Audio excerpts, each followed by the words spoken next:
And I want to make sure everybody can see my screen. So welcome to the last day. You made it, 1:52, almost over. And I wish I had some sound effects for some party sound. But I've decided to make this the last lecture so that on Wednesday we can have a review session. And then that gives you Friday to work on your essay, to study, do whatever else you need to do to prepare for the final, which will be on Monday at noon. So you'll have from noon to 2 p.m. to work on that final that will be on Moodle as similar to a quiz, okay? But you also need to have your essay finished, and that did open up this morning at 8 a.m. So you do have access to the actual essay question that will be on the final, okay? The quiz, we had a little trouble with this time. The average was a 10. It seemed to me that one of the biggest questions missed was one that came from a study question on the replication fork. And a lot of you used the same lettering system that was on the study question for the quiz, but I had changed the letters slightly. So you need to make sure that for the final, you're carefully looking at the diagram. I don't want it to be where you just recognize a question and think it's the same answer that you've seen already.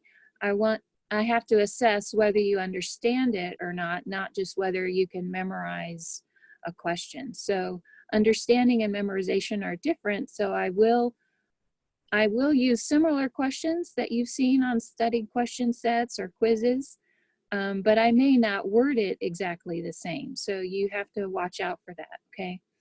If you have any questions about your quiz, just let me know, as is the case for anything that you have questions with.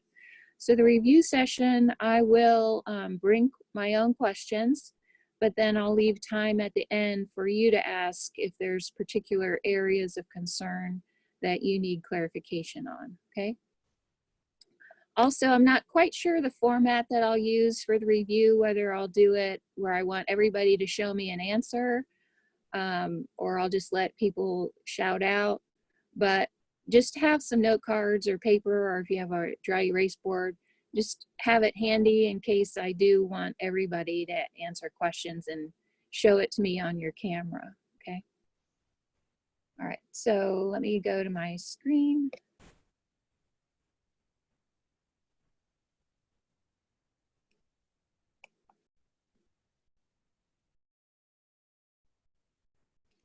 So can everybody see my screen?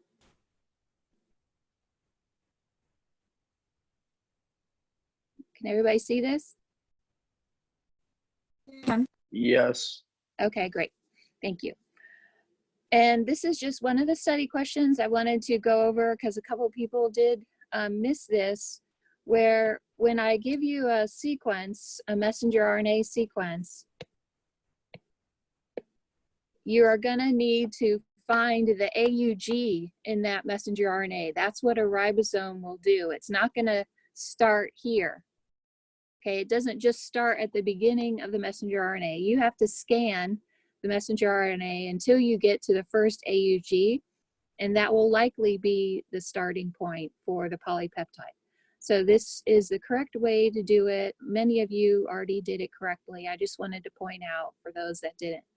And then in terms of nucleotide substitution, just make sure if I say single nucleotide substitution that you're only changing one of the bases. So CUA in my example could be CUU or CUC. I'm only changing the third position. And in order to not affect the amino acid sequence, it is almost always going to be a third position change, because remember, we call that, anybody remember what we call it when we change just the third position, but it's still the same amino acid? Degenerate? So it is degenerate in that you can have multiple codons coding for the same polypeptide, and we call that the wobble. So the wobble is what is in the third position. That third position nucleotide can change, and still allow for the same amino acid to be encoded. So that is that. And then the last one would just be something that would probably not be the third position, although it could be. Sometimes the third position does change the amino acid, but you just want to only do a single amino or nucleotide substitution. All right, then I might have a question like this where I give you the DNA sequence and I ask you to write out what the messenger RNA sequence would be if this was the template, okay? So in that case, you would have to do the transcription. So we're gonna go a G pairs with C, A pairs with T and DNA, but U and RNA and so on. Okay, so first you would have to transcribe the sequence to RNA, then you would go and look for the first start codon, which is always going to be the AUG, and that will set your reading frame. Okay, so the reading frame is really important that you get it correct. If you don't start with the AUG and you start here, CUU, then you'd have GAU and GUU and so on. That would be the wrong reading frame. Okay, you would get a whole different set of amino acids coded in that case, and those wouldn't be the right ones. Okay, so it's really important that you get the right reading frame, and you get that by starting with the AUG. So in this case, the amino acids would be listed here, and you would stop. So I'm sure you realize that normally a polypeptide sequence is going to be way longer than the ones I'm giving you. Obviously, we don't have time to sit here and do 100 amino acids. So if it was only 6 amino acids, then that's probably the wrong reading frame, just so you're aware that in a cell, that isn't normally the case. All right, so I also want you to notice that the second strand of DNA, so if I was just replicating this strand,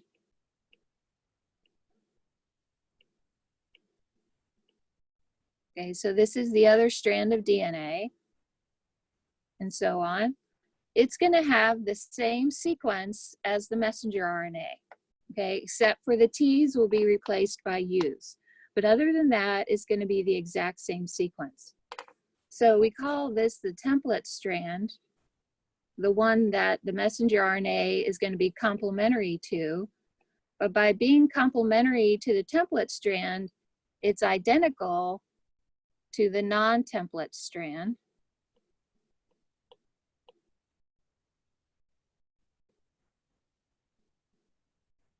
All right, so which one would have the actual gene sequence on it, the template strand or the non-template strand? Which of those two strands has the actual gene on it?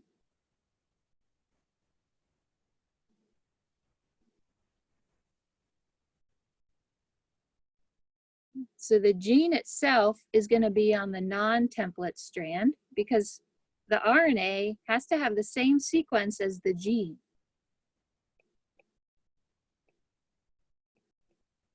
Okay. The gene is the code for the polypeptide. So the RNA, since it's just another code, has to have the same code for that gene. So the RNA is going to have the same sequence as the non-template strand, which has the gene on it. So I just want to make sure you're clear about the two strands of DNA. Yes, a gene can be on either strand, but the template that the RNA is reading to make a complementary messenger RNA is not the one that has the gene. It's the one that's giving it the same sequence as the strand that has the gene. Okay, is everybody clear on that?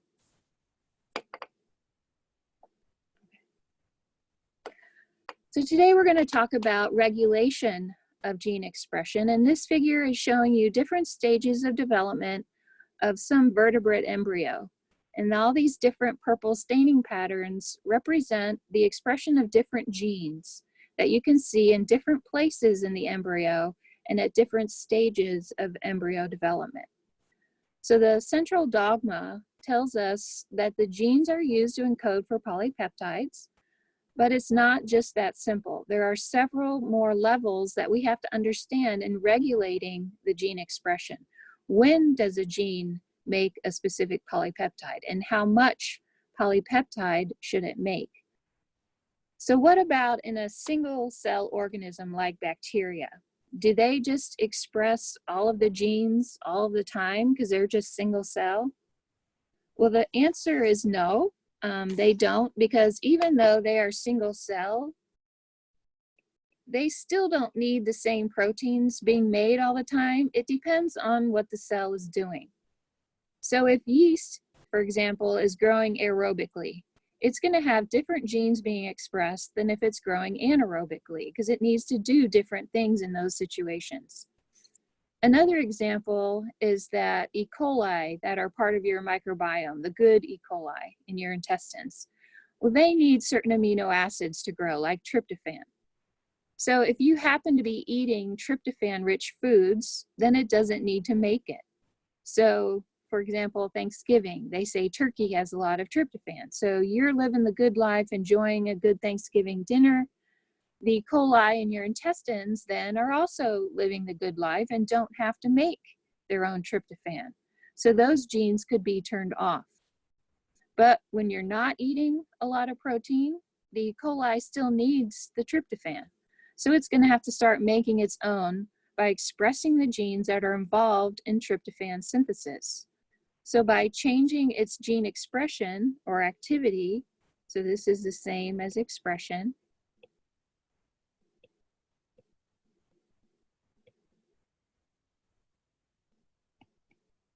it can change its metabolism as needed for the conditions that it's in at the time, okay?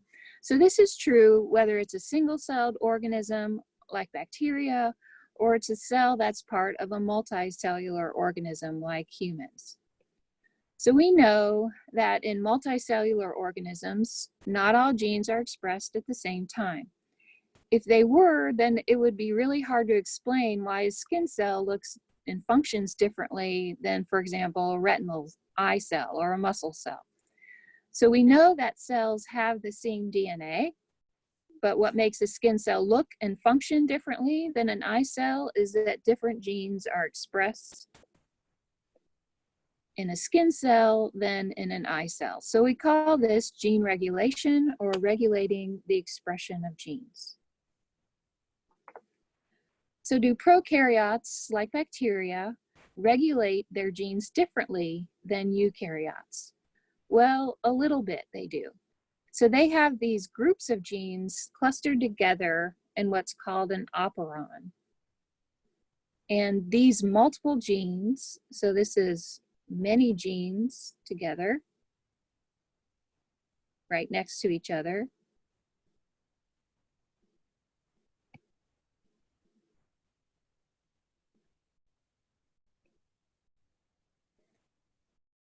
and these are all going to be under the control of a single promoter.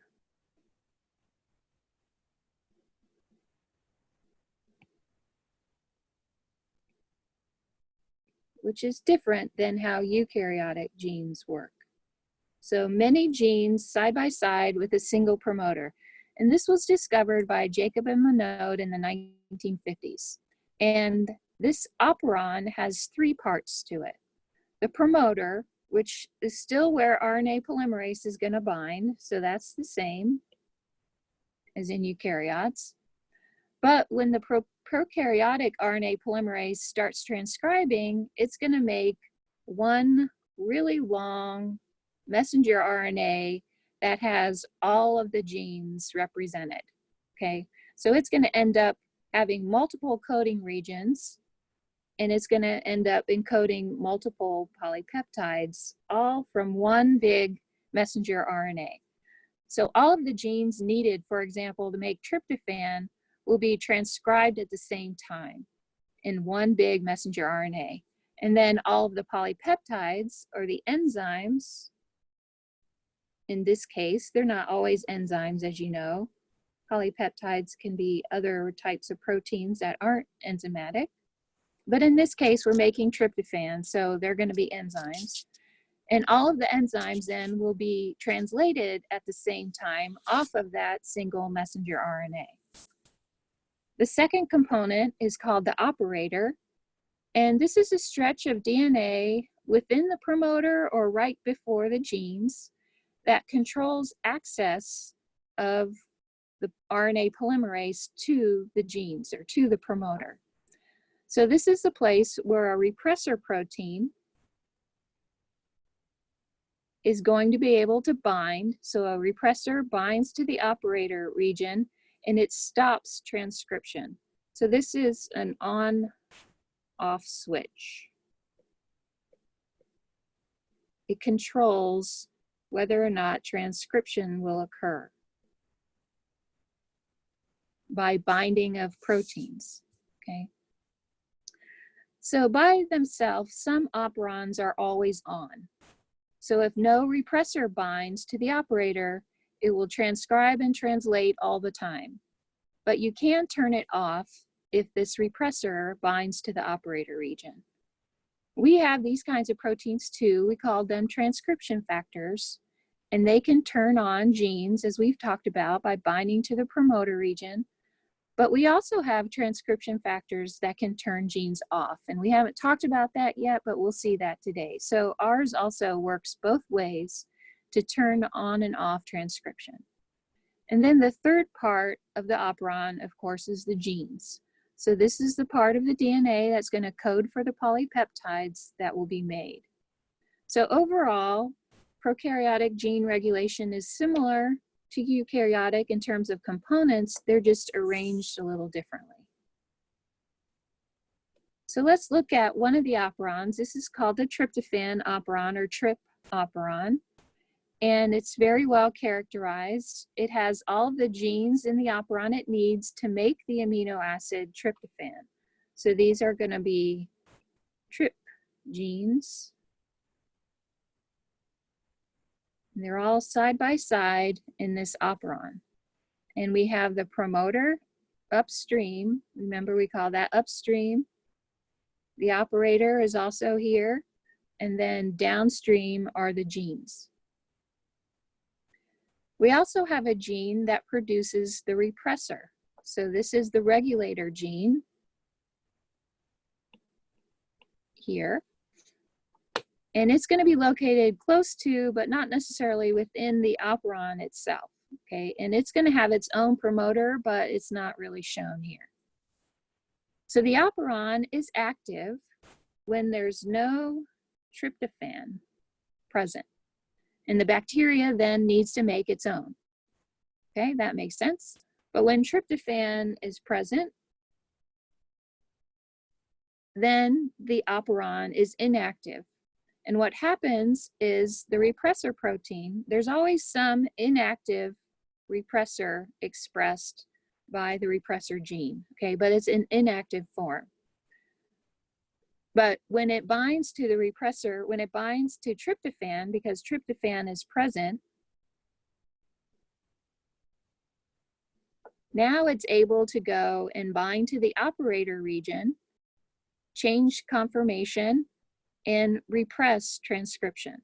So it prevents RNA polymerase from binding to the promoter. So this is prevented, and you don't get the operon being expressed, okay? So this is called a repressible operon because it's usually on unless you turn it off with the repressor. And the pathways that use repressible operons are going to be anabolic. So if you remember, anabolic means that you're making a more complex molecule from simple molecules, and this requires energy. Okay, so we're making tryptophan, which is an amino acid, from simpler components that are used to make tryptophan. Okay. So repressible operons are associated with anabolic pathways. So bacteria have a lot of different operons, and they each have their own type of repressor, okay? This is a different type of operon. It's also well characterized. It's called the lactose operon or LAC operon. And this is an inducible operon. So it's normally off, but it can be induced to turn on. And the set of genes that are used in this operon are used to metabolize lactose for energy. So that's the function of this operon, is to metabolize lactose.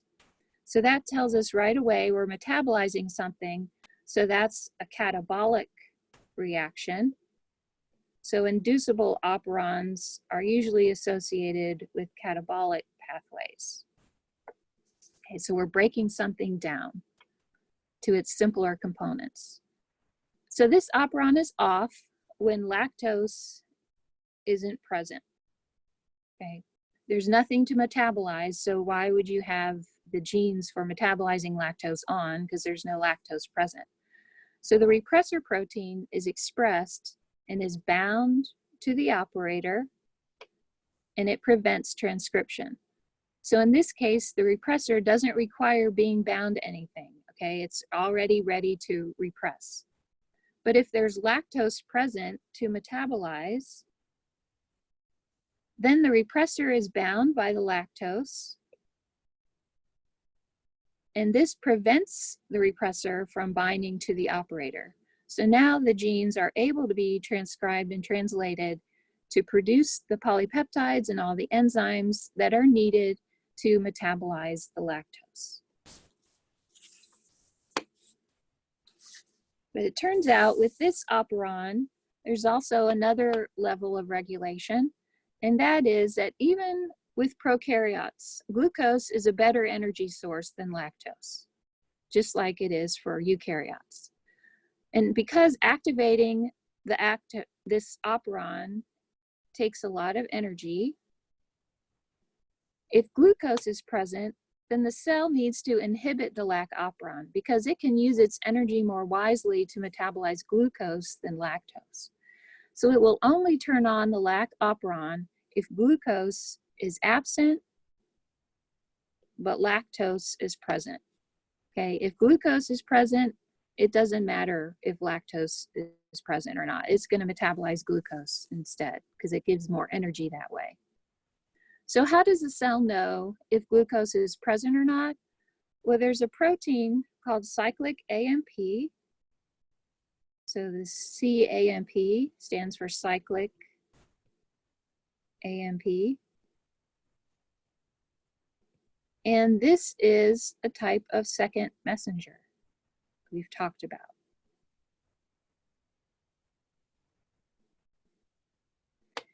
And cyclic AMP is produced when glucose is low.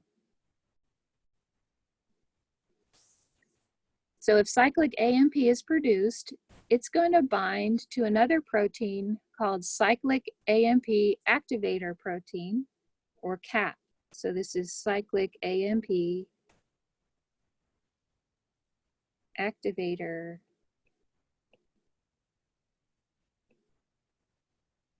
protein.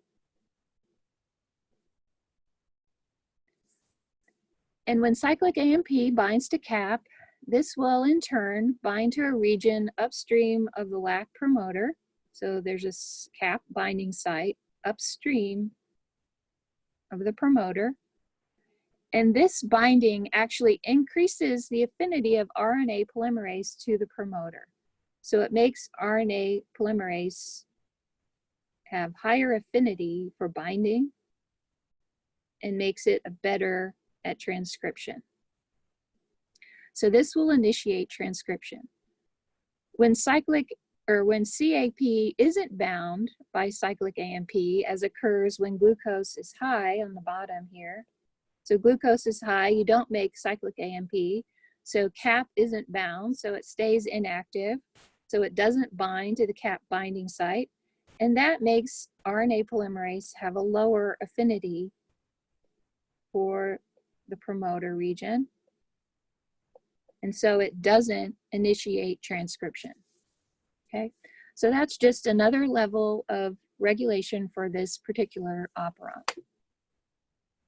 Let's look at eukaryotic gene regulation. We can also control gene expression, but it's done at many levels, not just at transcription like we saw with the bacterial genes. At any given time, about 20% of the genes in a cell are being expressed on average. Some of those genes are always on, and we call those housekeeping genes. So always on.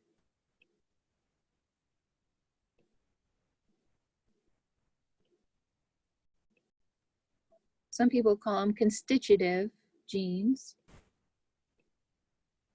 But these are genes that the cell always needs. So they're not really regulated. They're just always on. Like DNA polymerase is always needed. RNA polymerase is always needed. So these genes are just always being expressed. But there are a lot of other unique genes that are specific to the function of whatever that cell type is. And these are the ones that are going to be more tightly regulated. And there's multiple levels. There's 5 levels. So you need to understand all 5. The first one is we can control it by the way the DNA is packaged in chromatin. So we remember chromatin is made of DNA plus proteins. So we can't just have all the DNA loosely organized. It won't fit in the nucleus. It has to be really compactly packaged. So these proteins that it wraps around are called histones. And together that makes chromatin. So this is the packed form of DNA. In order to be transcribed, the DNA has to be unpacked. Okay, the transcriptional machinery can't get access to the promoter if it's all packed up around proteins. So we have to unpack it in order to allow for transcription to occur. So that's one level of regulation, and I'll go through examples of each of these. We can also control gene expression at transcription through promoters. We've talked a little bit about that with transcription factors.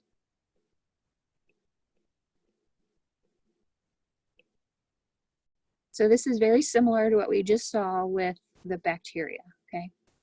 We can also control it after transcription, but before translation, so we call that post-transcriptional. We can control it during translation, so that's translational, and then we can control it after translation, called post-translational. And here we're just modifying the polypeptides itself in some way.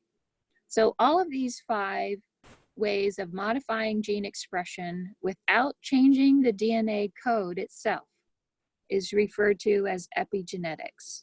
So epigenetics is regulating gene expression, but no change in DNA sequence.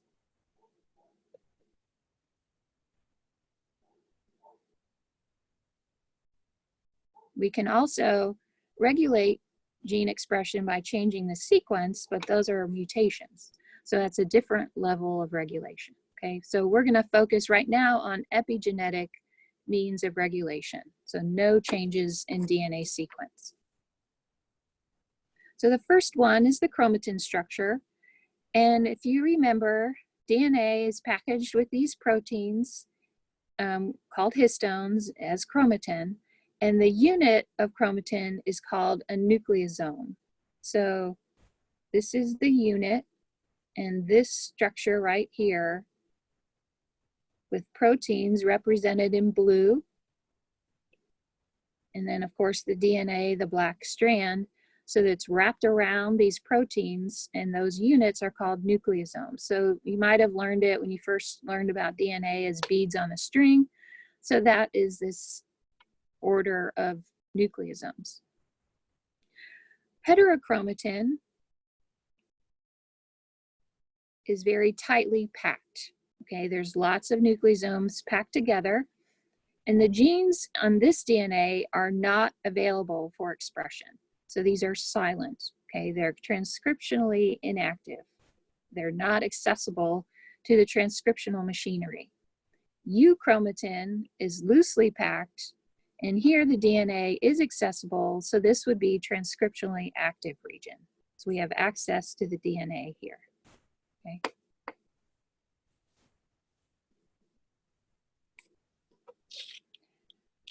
So how do we get from being one or the other, heterochromatin or euchromatin? Well, it turns out that the histones can be modified, and that plays a role in determining which form of chromatin we're going to have. So the N-terminus of these histone proteins, remember, polypeptides don't have a 5' and 3' end like DNA and RNA. Instead, they have an N-terminus or amino terminus at the beginning of the polypeptide and a C-terminus or carboxy terminus at the end of the polypeptide. So the N-terminus of each of there's 8 histone proteins. You can only see 4, but there's 4 behind. Those are these purple. Okay, so there's 8 of these that package in the nucleosome, and the N-terminus projects out as a tail. So we call that a histone tail. So this is the N-terminus of these polypeptides of the histone proteins, okay? These are accessible then to chemical modification. So for example, acetyl groups shown here. You don't have to know the structure of an acetyl group, but just recognize the term acetyl group.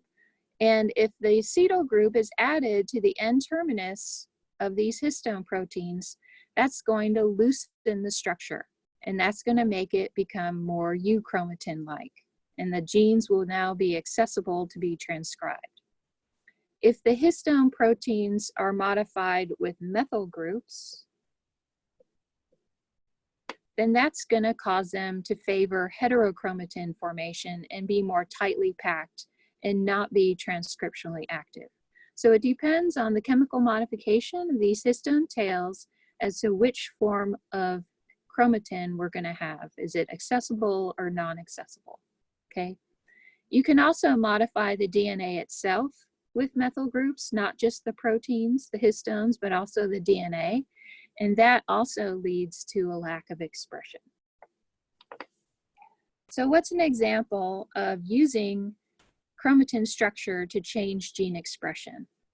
Well, this is an example of called X inactivation. Since females have 2 X chromosomes, you may wonder if they produce twice as much of the gene products that are found on the X chromosomes than males do who just have 1 X chromosome. And in fact, almost all of 1 X chromosome in each mammalian female is randomly inactivated sometime during early embryonic development. So this results in females and males having the same amount of most of the X-linked genes. So the genes that are found on the X chromosome are called X-linked. So the inactive X chromosome becomes inactive by becoming very condensed. And this structure is known as a bar body. So we had here in a cell, we had 2 alleles for color in this example. Okay, one's from the father, one from the mother. So one had a black color allele, one had an orange color allele.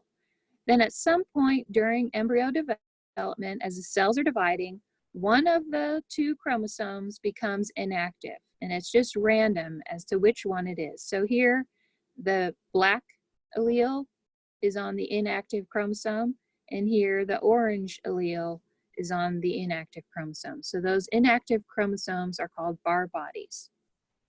And which one happens, like I said, is random. So in tortoiseshell cats, which are this female mammal, this very pretty color that they have is due to this X inactivation.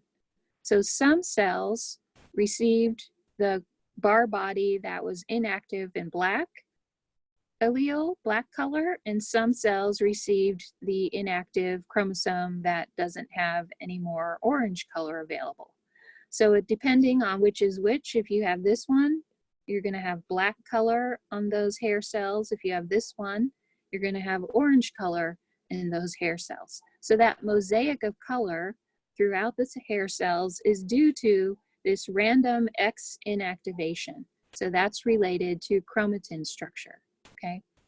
In humans, there is an example I found of X inactivation that can result in a mosaic pattern of sweat glands, that some cells are able to make sweat glands and some cells aren't able to make sweat glands due to an inactive gene, depending on which X chromosome was inactivated. So you can have a mosaic of sweat gland patterns on your skin due to X inactivation. Okay.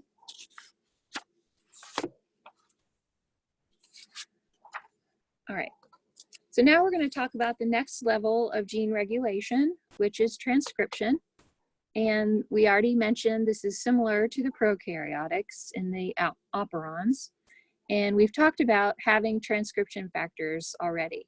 So you know that there are transcription factors that are going to bind to the promoter of the gene and be necessary for RNA polymerase to recognize where to start transcription.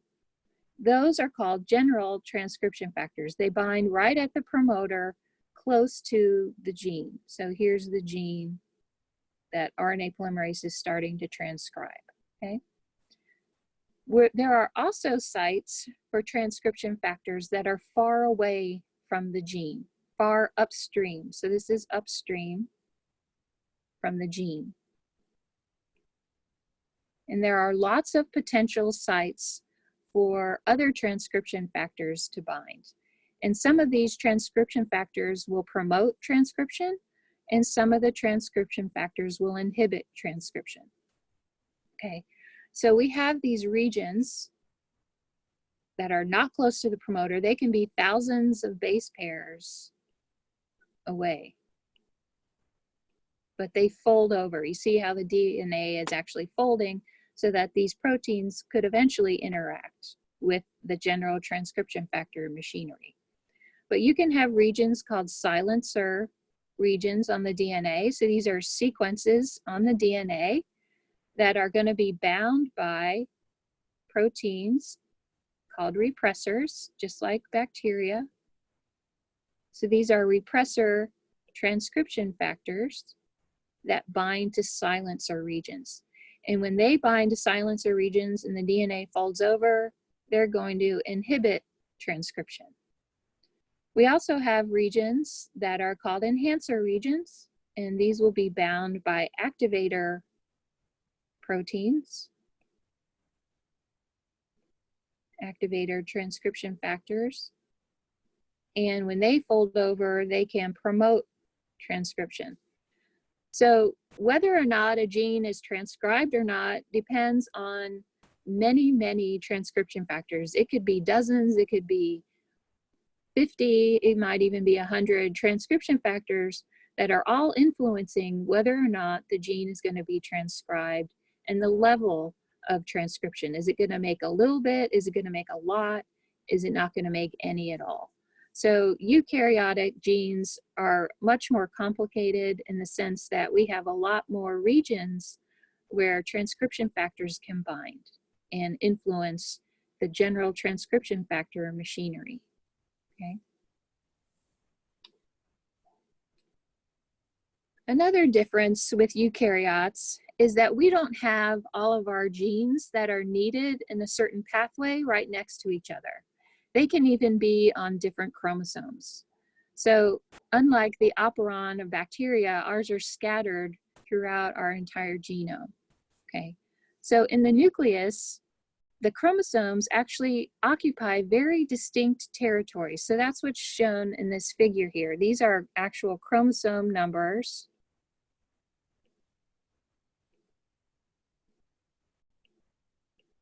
And where those chromosomes are generally found in this nucleus, okay? And so I just want to make it clear that chromosomes just aren't randomly scattered like a bowl of spaghetti in the nucleus, okay? They're very much organized. And recent evidence suggests that to aid in expression of genes from multiple chromosomes that need to be expressed at the same time, so they're involved in a similar metabolic pathway, but they're on different chromosomes, there are these loops that you see in this picture on the right. So these loops, here's a loop from chromosome 3. Here's a loop of chromosome from chromosome 2. And here's a loop from chromosome 1. And that these loops congregate in the sites known as transcription factories, so TF shown here, this green area, is a transcription factory, and these are very rich in RNA polymerase, which is shown by the red star.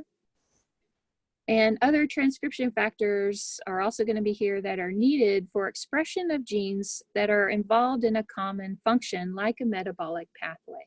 So this is much more complicated than the bacterial version, and it's only been recently discovered that these transcription factories exist. So pretty cool.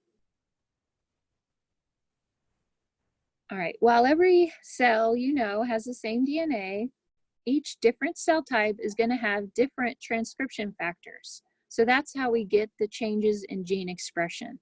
That a skin cell is going to have different transcription factors than a muscle cell. So that's going to allow it to transcribe different genes. Okay. Now there are going to be general transcription factors that all cells have, like we already talked about, but I'm talking about the unique ones. So in this example, we see a liver cell that has an albumin gene. So liver needs albumin, but of course in the DNA of the liver cell, there's also a crystalline gene that's used by the eye. So that's never needed in the liver. So the liver only has transcription factors that are going to be used to activate the albumin gene.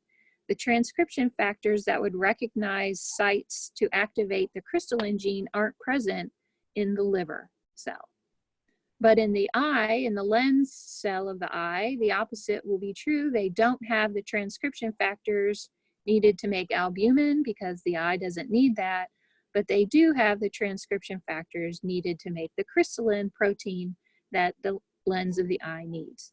So this is how we get the differences in gene expression is due to different transcription factors, okay?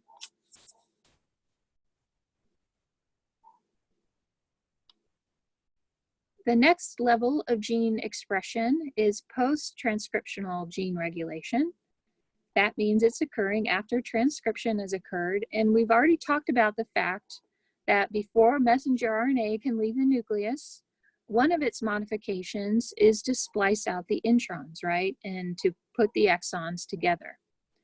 Well, there's a mechanism of post-transcriptional gene regulation called alternative splicing.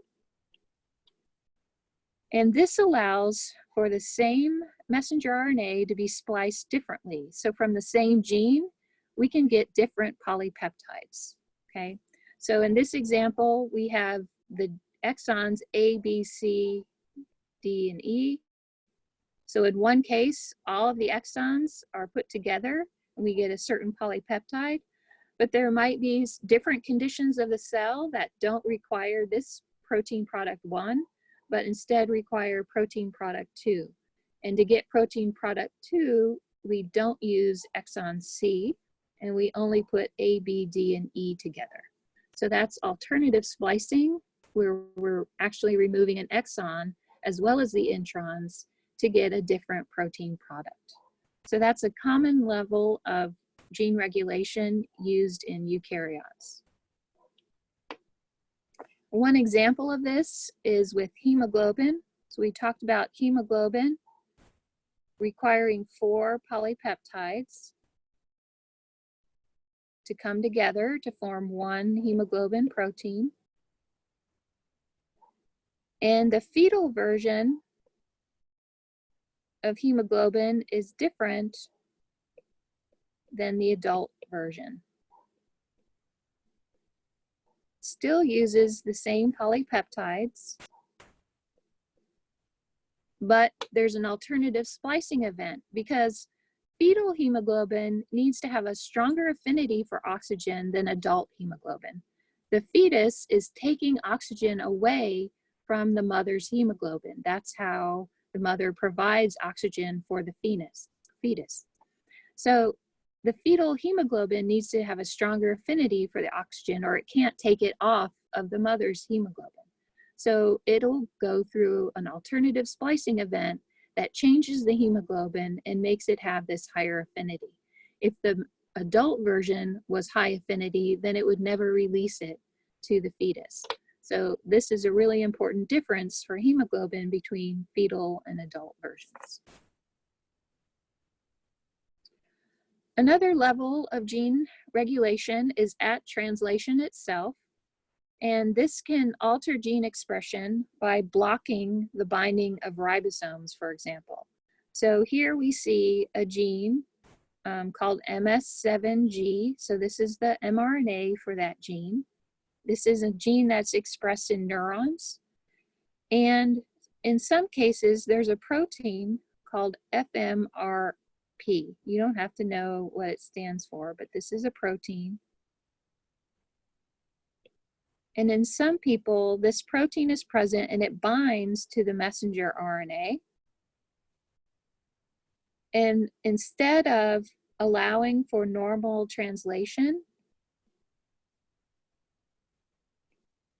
to occur as seen at the top, this FMRP binds to the messenger RNA and prevents the ribosome from assembling.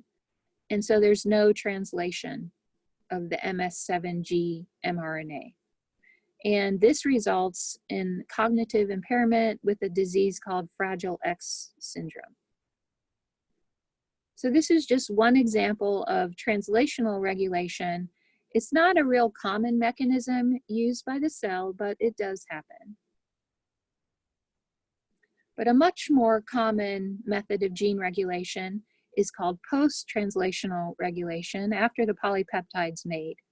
So we talked about the Golgi serving as the Amazon of the cell. So it receives proteins from the rough ER, and then it has to send them to the right destination in the cell.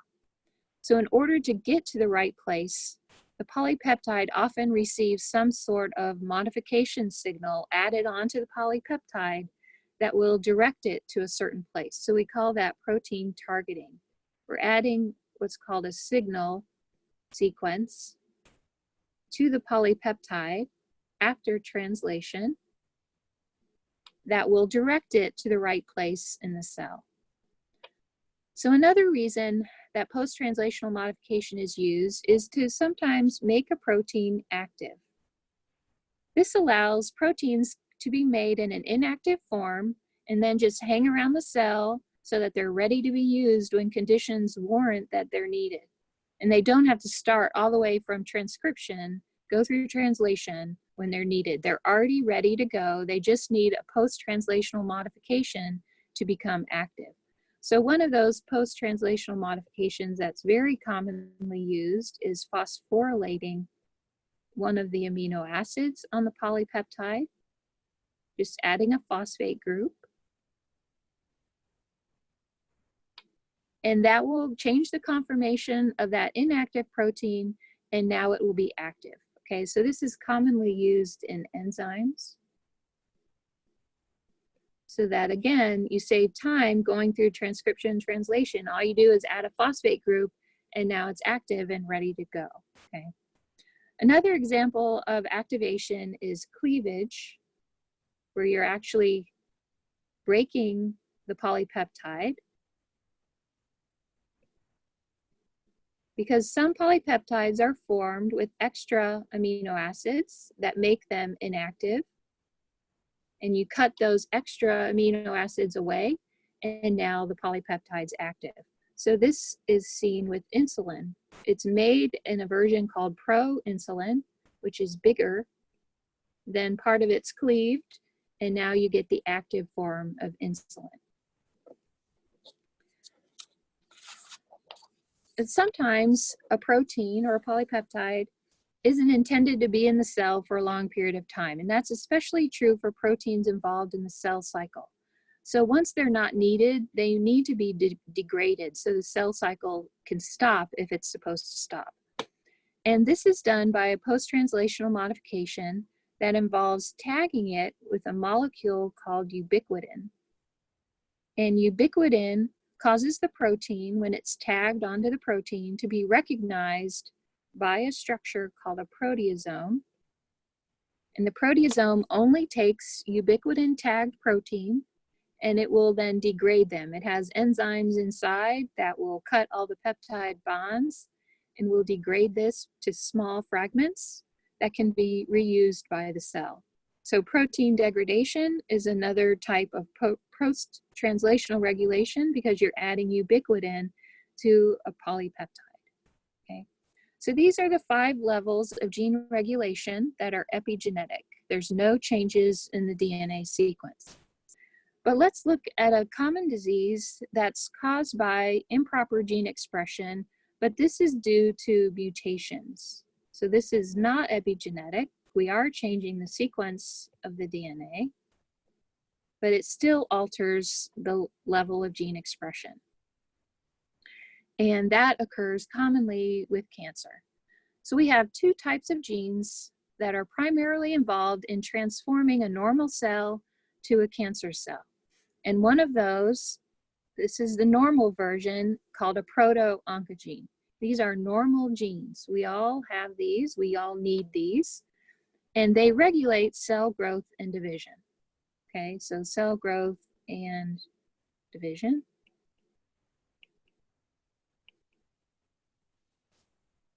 That you need, obviously, during normal cell functions.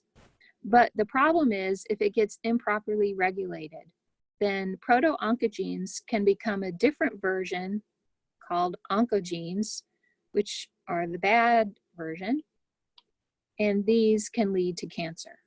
Okay, so these are out of control. The gene regulation is not normal. So we have expression when we shouldn't have expression, and the cell cycle isn't regulated. Okay.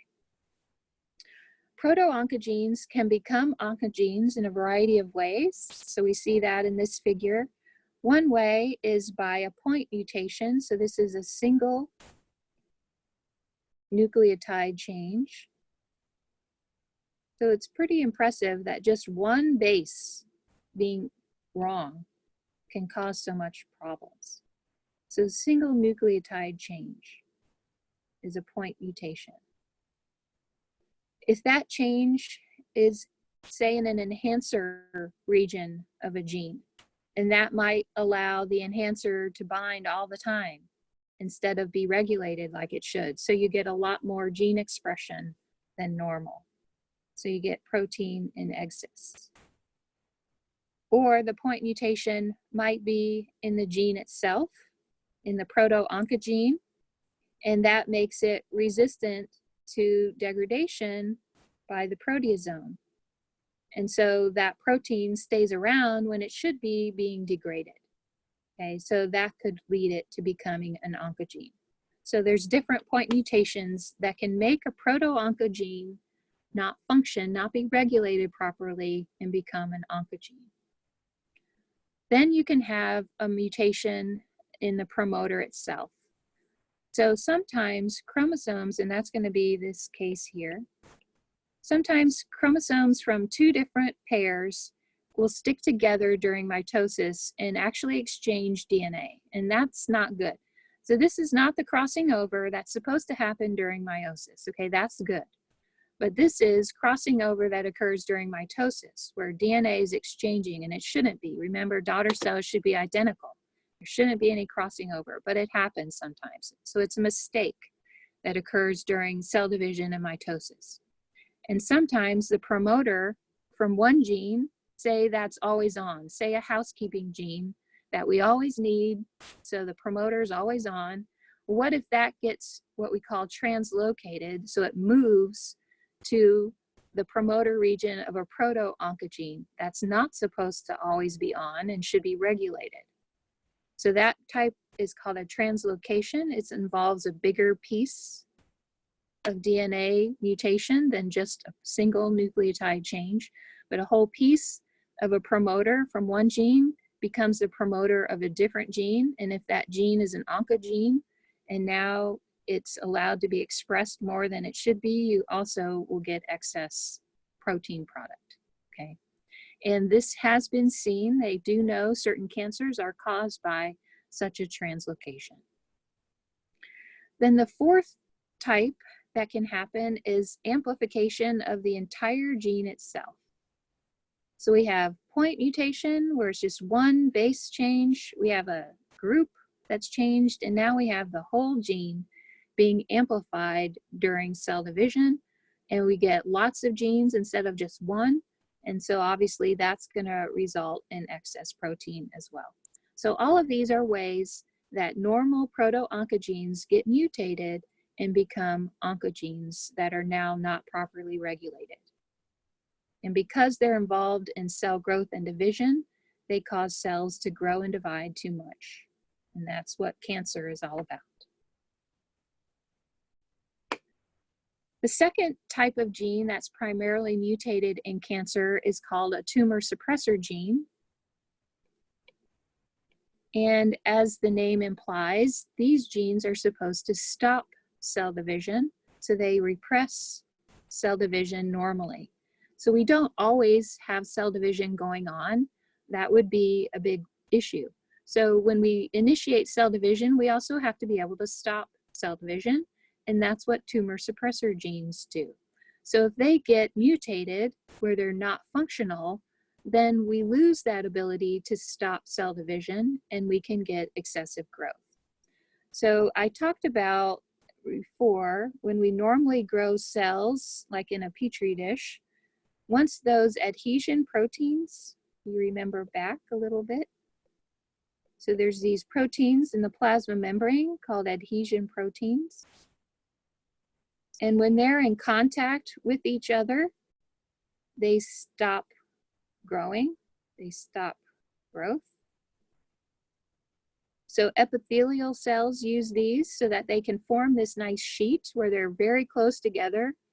But once they get close enough together that the adhesion proteins from one cell are in contact with the adhesion proteins of another cell, that triggers them to stop growing. And so you just get one layer, one sheet. Okay, so that's normal for epithelial cells. And the tumor suppressor genes are the ones that are going to stop cell division from occurring once that contact has been made. Okay, so this is tumor suppressor gene, and it's going to stop this from getting past a single layer. However, when a tumor suppressor gene has been mutated in some way and it's no longer functional, then we see the mutation by the little orange.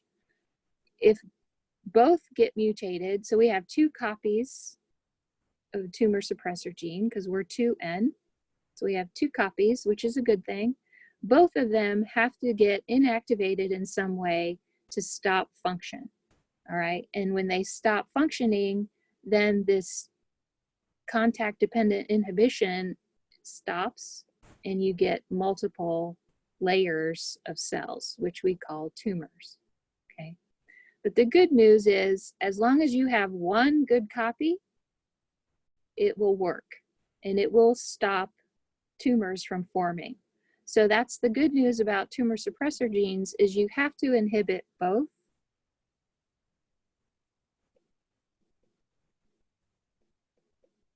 You have to mutate both to the point that they're inactive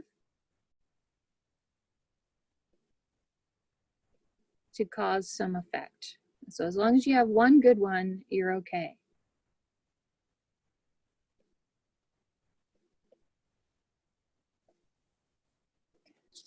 So let's just look at a little model for cancer development based on these mutations in these two types of genes. And as you know, most cancers are going to require a lot of gene mutations in these genes in order to develop. So you have multiple proto-oncogenes, you have multiple tumor suppressor gene types, and it just has to have both of them go bad in a certain sequence of order in order for cancer to develop. So it's not easy to get cancer, but certainly with time, it's more likely that you get cancer. So obviously cancer is much more prevalent in the elderly population because they've had a lot of time to accumulate mutations in these types of genes. So for example, colon cancer is one of the most well characterized in terms of what genes have been mutated to lead to colon cancer development. So first, we lose activity, or we lose the function of a tumor suppressor gene called APC. You don't have to know it, but just a tumor suppressor gene becomes inactive. So that allows for excessive growth of these cells in the cell wall of the colon, in the epithelial cells, okay? And we call that a polyp. So that's why you're supposed to get colonoscopies when you get to a certain age, because you're more likely to have had such a mutation by then and maybe have one of these polyps. But as long as you get it removed, now you're back to square one and you'd have to get more mutations again. Okay, so it's helpful to get these removed. If you don't get it removed, then it's got this mutation. So that's strike one. You have one mutation. Now you might, with time, get another mutation in a proto-oncogene that makes it an oncogene. You might also get another tumor suppressor gene become inactivated.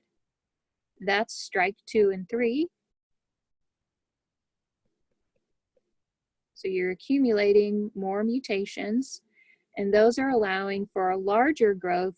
Instead of calling a polyp, we call it an adenoma because it's significantly larger. Okay, so now you're getting closer to it becoming a cancer type of tumor. It's still benign, and I'll tell you why in a second. But now, if you don't get that removed, then the more mutations you start accumulating, they kind of spiral. It makes the genome more unstable as you start getting mutations in these cell division proto-oncogenes. So it starts to spiral, and you'll get another mutation. And this is a different tumor suppressor gene or other perhaps proto-oncogenes. And eventually what happens is the cells begin to be able to invade the basement membrane. So if you remember, epithelial cells, underneath them is a basement membrane, and this keeps them from going to the tissue below. But if the cells get the ability to go past the basement membrane, then we call that cancer, because now they can spread. All right, so it's benign as long as the basement membrane is intact, but once the basement membrane gets crossed, then it becomes cancerous. All right, so as you can see, it takes a lot of time. People, try to estimate how much time this takes, but colon cancer really isn't a problem for most people until they're in their 50s, which is why they start screening at that time. So it takes a long time to get all of these mutations in concert to cause this type of uncontrolled growth. So you might be asking yourself, then why do some kids get cancer if cancer is related to taking time and accumulating all of these mutations? Well, one, they could be born with some of the mutations. It could be mutations in the gametes that are passed on to the next generation. So they're already maybe starting at step 3 or 4. They're already got a couple strikes against them. Or there are cancers that don't require as many mutations to accumulate. Some, like childhood leukemia, which is the most common, is caused by only 2 mutations. And the one the kids were probably born with, and the other one they acquire early on, probably due to some virus. So the point is that there's lots of levels of gene regulation. The epigenetic ones that don't involve changes in gene sequence, and then the mutations that do cause changes in sequence that lead to different regulation of gene expression as well. Okay, so any questions on regulating gene expression?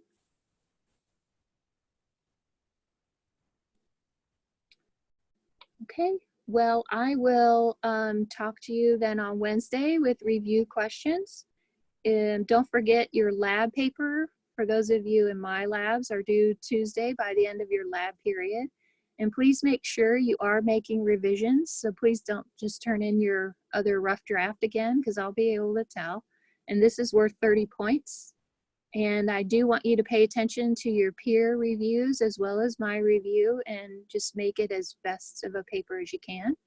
And make sure you're also doing that as a group effort. I will post a peer review of the process so I can be sure that all of you work together on it.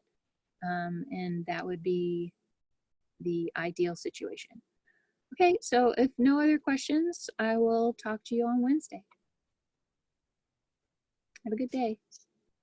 Hey, Professor Maxson, Yes. I do have a question about the paper. Yes. So, in your rubric, it says to use continuous line numbers in Word. Oh, right. Sorry about that. So that's my fault. I should have taken that off. We used to require that because it is better way for editing and for peer reviews. But when we started with the iPads, we realized that Word on the iPad doesn't allow for line numbering, where it does in a laptop. All you have to do is hit a button and it numbers all the lines for you. So I don't want you to have to go through and do it by hand. So if you don't have a laptop to do the line numbering, then that's no longer a requirement. But I'm glad you brought that up. Okay, thank you. I was gonna say I can't find the button to push, so that makes Yeah, sense. I need to read over that and make sure I've made the changes for iPads versus laptops. Okay, thank you. You're welcome. Have a good day. Thanks, you too.